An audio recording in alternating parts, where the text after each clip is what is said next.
Mr. Sullivan, aye.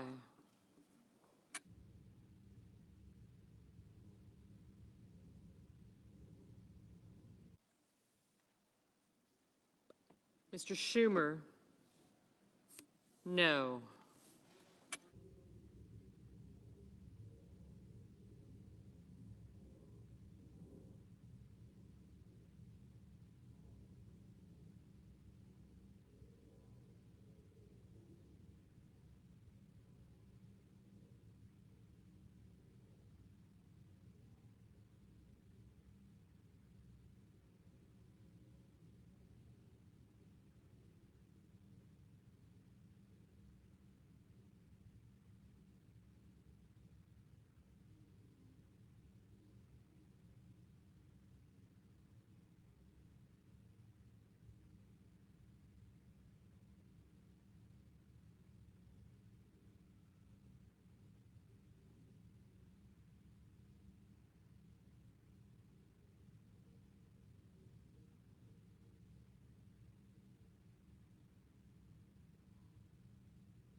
Are there any senators in the chamber wishing to vote or wishing to change their vote?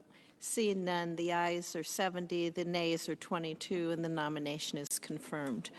Under the previous order, the motions to reconsider are considered made and laid upon the table, and the President will be immediately notified of the Senate's action. The clerk will report the next nomination. Department of Health and Human Services, Stephen Hahn of Texas, to be Commissioner of Food and Drugs.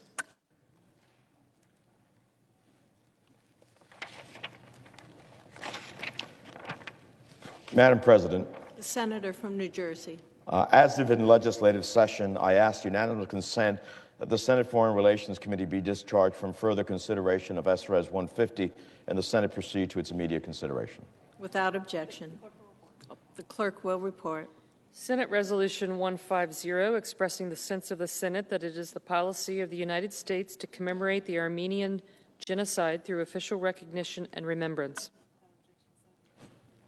Without objection, the Senate will proceed to the measure. Madam President, I further ask that the resolution be agreed to, the preamble be agreed to, and the motions to reconsider be considered made and laid upon the table with no intervening action or debate. Without objection. Madam President. The Senator from New Jersey. Thank you, Madam President. We have just passed the Armenian Genocide Resolution recognition, and it is fitting and appropriate that the Senate stands on the right side of history in doing so. It commemorates the truth of the Armenian Genocide.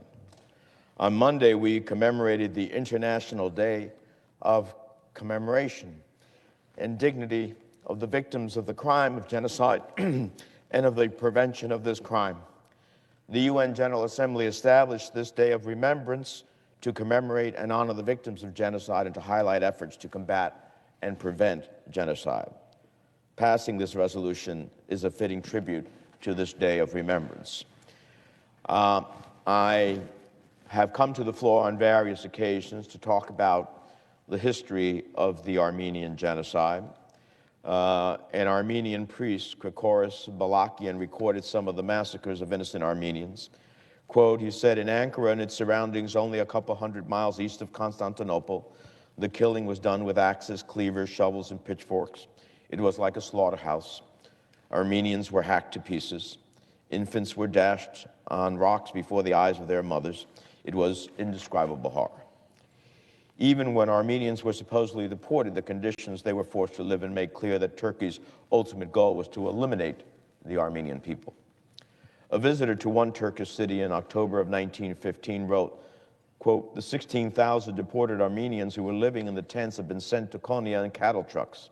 At night, while thousands of these unfortunate people without food or shelter shiver with cold, those brutes who are supposed to be their guardians attack them with clubs and push them towards the station. Women, children, and old men are packed together in the trucks. The men have to climb onto the top of the trucks in spite of this dreadful cold. Their cries are heartbreaking, but all in vain. Hunger, cold, and fatigue, together with the government's deeds of violence, soon achieved the extermination of the last remnant of the Armenian people. Henry Morgenthau, the U.S. ambassador to Turkey from 1913 to 1916, understood full well what was transpiring. He left his post in early 1916 because, as he later recalled, quote, "My failure to stop the destruction of the Armenians had made Turkey, for me, a place of horror." Madam President, American diplomats like Henry Morgenthau were on the ground in Turkey, and they made heroic efforts to help the Armenian people. But here in Washington at the time, no one did anything in the face of this heinous crime. As former UN Ambassador Samantha Power wrote in her Pulitzer Prize-winning book, A Problem from Hell, America's non-response to the Turkish horrors established patterns that would be repeated. As my colleague from Texas, my co-sponsor, who has been such a stalwart advocate with me, has very often noted, this is the first genocide to be recorded in the century. We know all too well the horrors that would be repeated later in the 20th century with the Holocaust and other genocides around the world. So here in the Senate today, we break those patterns. We join the House, who voted to do so by passing a resolution affirming the facts of the genocide, 405 to 11. Today, the Senate shows the same resolve.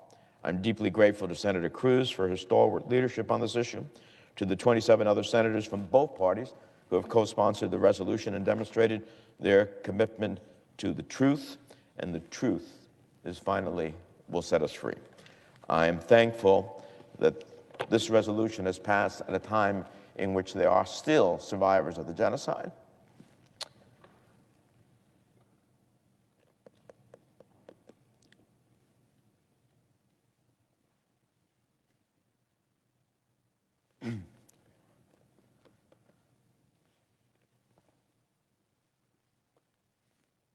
We'll be able to see that the Senate acknowledges what they went through.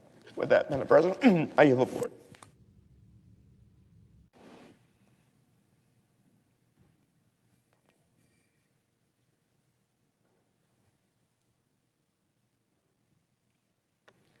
Madam President.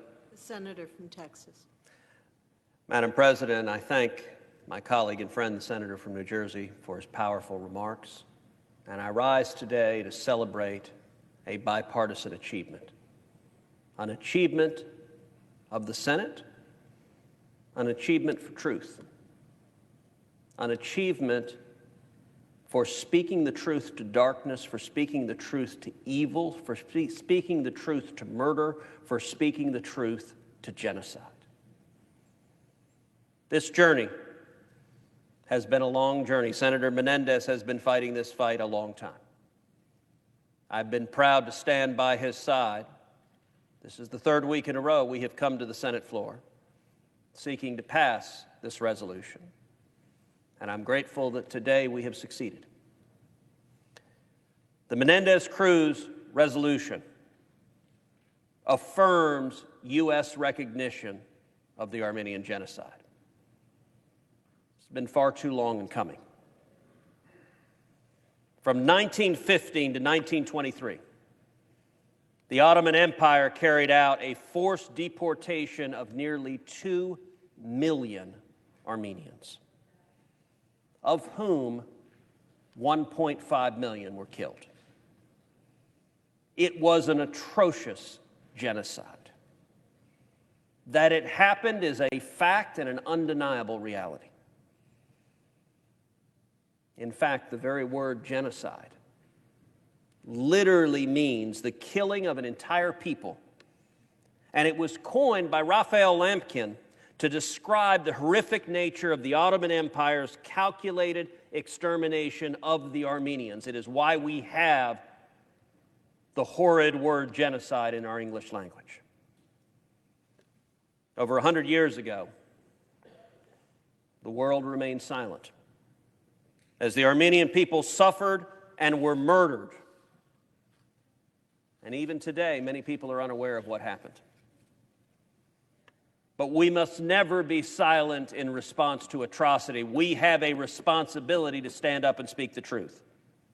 With this resolution, the United States is now saying it is the policy of the United States of America to commemorate the Armenian Genocide through official recognition and remembrance. We have a moral duty to acknowledge what happened to the 1.5 million innocent souls who were murdered. It's the right thing to do, and I'm grateful that today we have seen every Republican, every Democrat come together in support of the bipartisan Menendez-Cruz resolution. This is a moment of truth that was far too long coming. Madam President, I ask that the next portion of my remarks be reflected in a different part of the record. Without objection. Madam President, I rise today to celebrate yet another major bipartisan victory that is included as part of the National Defense Authorization Act that the House has passed and the Senate is preparing to pass. As it so happens, today is the one-year anniversary, the one year to the very day that the European Parliament voted overwhelmingly